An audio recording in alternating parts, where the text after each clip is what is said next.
வணக்கம் அன்பு நண்பர்களே. நேற்று முதல் மேட்ச் கொஞ்சம் தப்பாக போயிடுச்சு. முதல் மேட்ச் எஸ்ஆர்ஹெச் இது மேட்ச் வந்து ட்ரீம்ல மொத்தமாக சொதப்பிடுச்சு. ஆனால் ரெண்டாவது மேட்ச் ஓரளவு நல்லா வந்திருக்கு. ஸோ நேற்று போட்டியில் வந்து பார்த்தோம்னா நம்ம ஜெய்ஸ்வால்ன்ற ஒரு பிளேயரை நம்ம எடுக்காம விட்டதுனால 82% அவர் எடுத்திருந்தாங்க. அந்த 82% மக்கள்கிட்ட இருந்து நம்ம ஒரு படி மேலே போனோம். அதே மாதிரி நிதிஷ் ராணா வெறும் 18% தான் எடுத்திருந்தாங்க. நம்ம நிதிஷ் ராணாவை எடுத்ததுனால 82 மக்களை ஈஸியாக ஜெயிக்கலாம். அதே மாதிரி நேற்று ரியான் பராக் நம்ம எடுத்தோம். அதே மாதிரி வந்து பார்த்தீங்கன்னா நேற்று நிதிஷ் ராணாவும் அசரங்காவும் ரொம்ப நிதிஷ் ராணாவும் 20% எடுத்து வச்சிருக்காங்க, அசரங்காவும் 32% எடுத்து வச்சிருக்காங்க, தோனியை 32% எடுத்து வச்சிருக்காங்க. இந்த 3 பிளேயரை நம்ம கரெக்டாக எடுத்ததுனாலேயே நேற்று நம்ம ஜெயிச்சிருக்கலாம். அதே மாதிரி வந்து பார்த்தீங்கன்னா கலீல் அகமது 36% தான் எடுத்திருக்காங்க. ஸோ நம்ம நேற்று எடுக்காம விட்டது வந்து பார்த்தீங்கன்னா ரியான் பராக் மட்டும்தான். ரியான் பராக் ஆர்ச்சர். நான் ஆர்ச்சர் வந்து என்ன பிரச்சனைனா போன வருஷம் ஐபிஎல் இதுலேயுமே அவர் விளையாடல. போன வருஷம் அவர் பழைய பிளேயர் தான். ஆனால் அவர் வந்து போன வருஷம் அவர் நிறைய மேட்ச்ல விளையாடல. அதுக்கு வருஷம் வந்து பார்த்தீங்கன்னா ஆர்ஆர்ல விளையாண்டாரு. மும்பைக்கு எடுத்தாங்க, ஆனால் விளையாடவே இல்லை. ஸோ அவருடைய டேட்டா என்கிட்ட கொஞ்சம் கம்மியாக இருக்கு. அதாவதுங்க ஒன்னே ஒன்று நான் சொல்கிறேன்.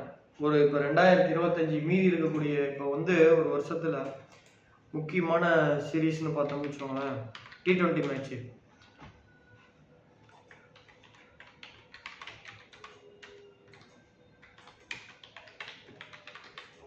அதாவது ஒரு வருஷத்துல நம்ம உட்காந்து மெனக்கெட்டோம் அப்படின்னா, இப்போ உதாரணத்துக்கு இப்போ 2025 மார்ச்னு வச்சுக்கோங்களேன். இப்போ இந்த வருஷம் சூப்பர் ஸ்மாஷ்ல நம்ம உட்காந்து இதே மாதிரி ஐபிஎல் பண்ற மாதிரி ட்ரீம் 11 பண்ணணும்னு வச்சுக்கோங்க. நியூசிலாண்டில் இருக்க எல்லா பிளேயரோடைய ஒரு 10 டேட்டா கிடைக்கும். 27 டேட்டா தேவை, அதில் 10 கிடைக்கும். அதே மாதிரி லங்கா பிரீமியர் லீக் ட்ரை பண்ணோம்னா ஸ்ரீலங்காவில் இருக்கக்கூடிய பிளேயர்ஸோட டேட்டா கிடைக்கும். பங்களாதேஷ் பிரீமியர் லீக் பண்ணோம்னா பங்களாதேஷ் பிரீமியர் லீக் இருக்கக்கூடிய டேட்டா கிடைக்கும். கரீபியன் பிரீமியர் லீக் பண்ணோம்னா வெஸ்ட் இண்டீஸ் பிளேயர்ஸ் நிறைய கிடைக்கும். ஐடிஎல் பண்ணோம்னா வெஸ்ட் இண்டீஸ் சவுத் ஆப்பிரிக்கான கலந்து கிடைக்கும். அதே மாதிரி 300 பண்ணோம்னா இங்கிலாந்து பிளேயர்ஸ் மேக்ஸிமம் கிடைக்கும். பிக் பேஷ் பண்ணா ஆஸ்திரேலியா பிளேயர்ஸ் கிடைக்கும். SA T20 பண்ணா மேக்ஸிமம் கிடைக்கும். ஐபிஎல் ஒரு வருஷத்துக்கு 9 சீரீஸ் இருக்கு. இது இல்லாம சின்ன சின்ன சீரீஸ்லாம் இருக்கு. மேஜர் லீக் 20ன்னு சொல்லிட்டு அமெரிக்கால பண்ணுவாங்க. இப்படி ஒரு வருஷத்துக்கு ஒரு 10 சீரீஸ் பண்ணோம்னா 2026ல இதே மாதிரி கஷ்டப்பட்டு பண்ணா 27ல இப்போ இது ஐபிஎல் தவிர பிக் பேஷ் தவிர மீதி எல்லாத்துலயும் இம்பாக்ட் பிளேயர் கிடையாது. பிக் பேஷ்ல எடுத்துட்டாங்கன்னு தான் நினைக்கிறேன். ஸோ இப்போ நம்ம ஒரு 2 வருஷம் மெனக்கட்டு இதையே பொழப்பா பண்ணோம்னா 2028ல சாலிடா ஒரு மேட்ச்ல 10 பேர் கரெக்டாக சொல்லலாம். கேப்டனையும் வைஸ் கேப்டனையும் கரெக்டாக சொல்ல முடியலனா கூட இவங்க 3 பேர்ல கேப்டனாக வருவாங்கன்னு சொல்லலாம். ஸோ அப்படிலாம் பண்ணா இந்த 1 to 10 இருக்கு பார்த்தீங்களா. இப்போ நேற்று ஒருத்தர் எனக்கு அனுப்பிச்சாரு ஸ்க்ரீன்ஷாட். நீ பாருங்க, நான் காட்டுறேன். ஒரு நம்பரை மட்டும் மறைச்சிட்டு காட்டுறேன். பட் வீடியோவில் அப்படி காட்ட முடியுமா தெரியலையே.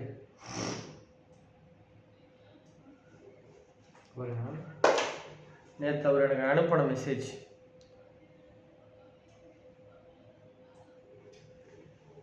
Hi Balaji, as your prediction yesterday I won the Dream 11 1 to 3 group. I truly impressed by your dedication அப்படின்னு அனுப்பிச்சிருக்காரு. நம்ம இப்போ அவருக்கு தேங்க்யூன்னு அனுப்புவோம். இந்த மாதிரி சின்ன லீக் இப்போ ஒரு டீம் இருக்குங்க.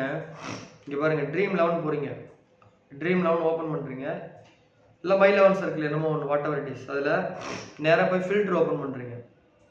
அதில் போய் ஃபில்டர் போகிறீங்க. ஃபில்டர் போயிட்டு அமௌண்ட்டுன்னு கேட்கும். அமௌண்ட்டில் இந்த 150லாம் போடாமல் 100 ரூபாயிலேருந்து 1000 ரூபாய் ஒரு டீமுக்கு 100 ரூபாயிலேருந்து 1000 ரூபாய் அப்படின்னு நீங்கள் போட்டிங்க அப்படின்னா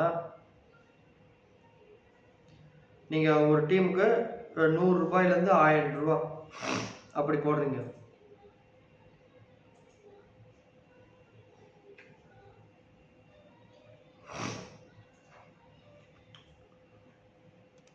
₹100 1000 ரூபாய்.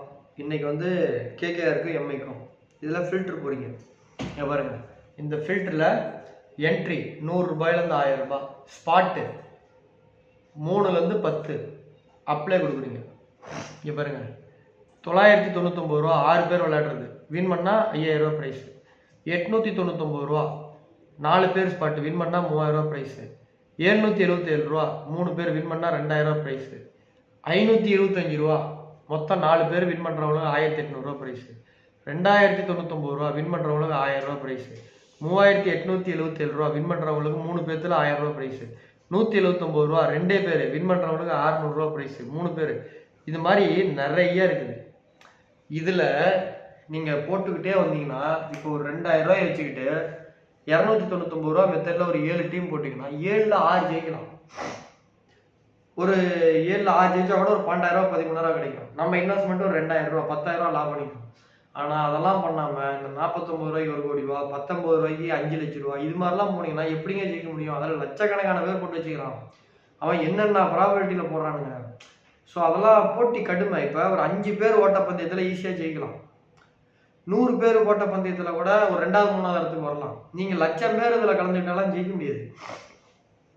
ஸோ ஆனால் இப்போ நான் சொன்னல இந்த மாதிரி ஒரு வருஷம் கஷ்டப்பட்டா 10 சீரீஸ் கஷ்டப்பட்டோம்னா கண்டிப்பாக 2027 உறுதியாக அடிக்கலாம். ஏன்னா அதுக்கு போக போக போக போக போக நாளாக ஒவ்வொரு மேட்ச் முடிகிறப்பவும் நம்மளோட டேட்டா கிடைக்கும். இன்றைக்கி அவங்க ட்ரீம் லெவலில் வந்தாங்களா வரலையா, எவ்வளோ ரன் அடிச்சாங்கன்ற டேட்டா வந்துக்கிட்டே இருக்கும்.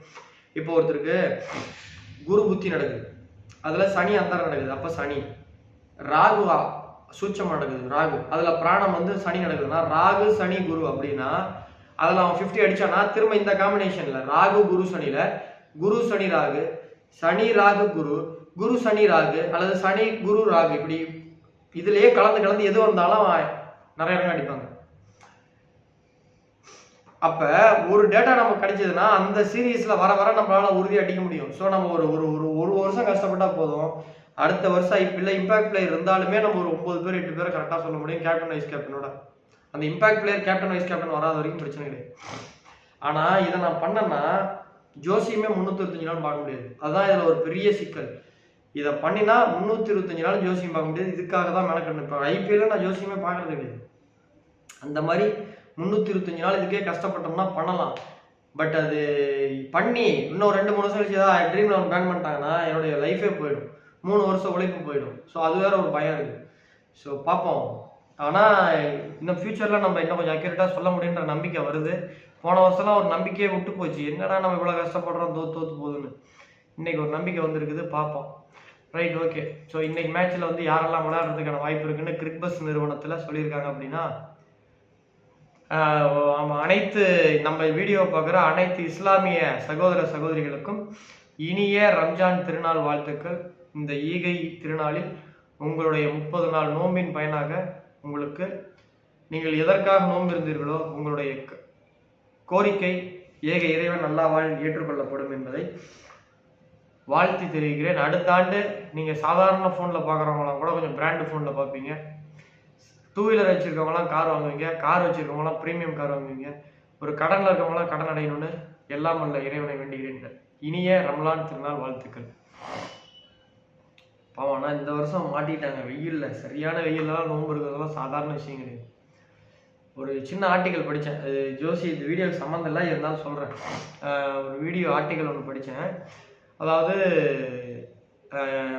வளைகுடா நாடுகளில் ஒரு யூனிவர்சிட்டி நடத்தினாங்க ஒரு ஆய்வு. துபாயில் தான் நினைக்கிறேன், ஒரு யூனிவர்சிட்டியில் நடத்தியிருக்காங்க. ஒரு ரம்ஜான் நோன்பு இருக்கக்கூடியவங்க ஒரு 100 பேர் எடுத்திருக்காங்க. ரம்ஜான் நோன்பு வைக்காத முஸ்லீம்களை 100 பேர் எடுத்திருக்காங்க.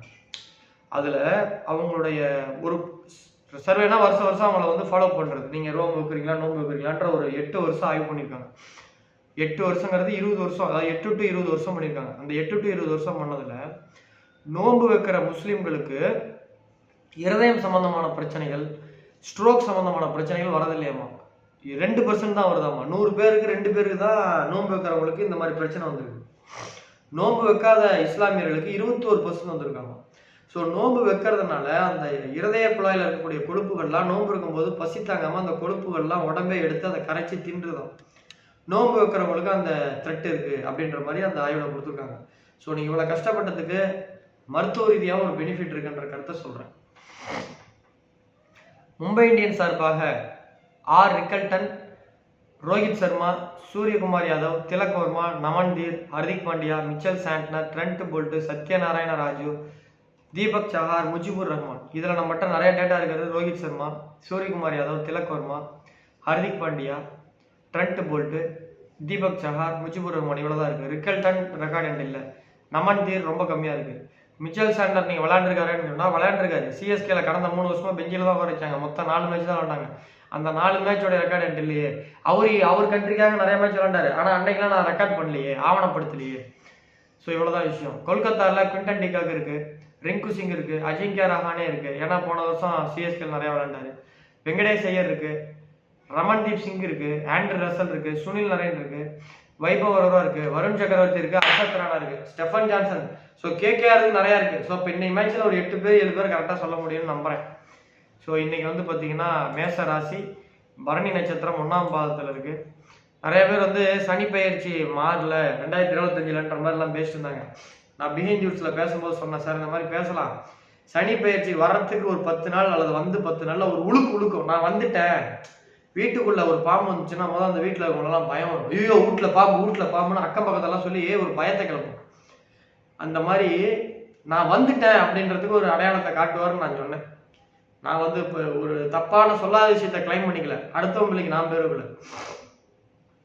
நான் வந்து நேபாள்னு கரெக்டாக சொல்ல கிடையாது, நிலநடுக்கம்னு கரெக்டாக சொல்லல, இந்தோனேஷியான்னு சொல்லல. ஆனால் ஒரு சம்பவம் நடக்கும், உலகத்தையே திரும்பி பார்க்க வைக்கும், உழுக்கும். நான் வந்துட்டேன், நான் வீட்டுக்கு வந்துட்டேன் அப்படின்ற ஒரு பயத்தை சனி காட்டுவார்னு நான் சொன்னேன். நான் சொன்ன வார்த்தை பழிச்சிருக்கு. நான் சந்தோஷப்படல. அதில் 10,000 பேர் செத்துருக்காங்க. எனக்கு அது உள்ளபடியே வருத்தம் தான். யாரோ ஒருத்தங்கனால உயிர் தாங்க. நிறைய பேர் வயசாகி தானே செத்தாங்கன்னு சொல்லுவாங்க. எங்கள் குடும்பத்தில் ஒருத்தங்க வயசாகி சாகும்போது தான் அந்த இழப்பு இன்ன வரைக்கும் என்னால் வெளில வர முடியும். நீங்கள் 100 வயசு 90 வயசுல செத்தாலும் அது ஒரு உயிர். நீங்கள் ஒரு நாயை வளர்த்தி 10 வருஷம் வளர்த்தி எல்லாரும் வயசான நாயின்னு தான் சொல்லுவாங்க. ஆனால் வளர்த்துறவங்க தான் தெரியும் அது மிகப்பெரிய இழப்புன்னு. அது குட்டியாக செத்துருந்ததை விட வயசாகி செத்தான் அது இழப்பு அதிகம். ஸோ அது வந்து எனக்கு அது வருத்தம் தான். பட் ஆனால் சனி பயிற்சி வந்துட்டாருன்னு நான் சொன்னது கரெக்டுன்னு சொல்ல வரேன். ஸோ இன்னும் எவனாவது ஒருத்தர் 2026 தான் சனி பயிற்சினா அந்த ஒரு படத்துல வாங்க வண்டியில் ஏறிட்டே பேசுவோம்னு சொல்லுவான். தில்லுக்கு துட்டுன்னு தான் நினைக்கிறேன், தெரியல, சந்தானம் படம். அந்த மாதிரி சரி கை கொடுத்து கிளம்பணுங்க. அவனுங்களுக்கு அவ்வளோதான் தெரியும், அவனுக்கு வச்சுக்கிட்டா இல்லைன்றானுங்க. அவனுங்களுக்கு அவ்வளோதான் தெரியுது, ஏதோ ஒன்று வச்சுட்டு அதையே நடத்துறானுங்க. Right, okay. தோனி விஷயத்துல நிறைய விமர்சனங்கள் வருது. நான் ஏதோ தோனி மேலே கால் புணிச்சு கிடைக்கிற மாதிரி கிடையவே கிடையாது. இப்போ நம்ம ஏற்கனவே ஒரு வீடியோவில் சொன்னோம், போன மேட்ச்லேயும் அதே மாதிரி வந்துச்சு, நேற்று மேட்ச்லேயும் அதே மாதிரி வருதுன்னா அப்போ அவருக்கு நேரம் சரியில்லைன்றது தான் நான் முன்னாடி கரெக்டாக சொல்லியிருக்கேன். ஏங்க அவர் எவ்வளோ பெரிய ஆள், அவரை போய் நான் ட்ரால் பண்ணுறதுல நான் என்ன பெரிய ஆள்? நான் ஒரு சாதாரண ஆள்.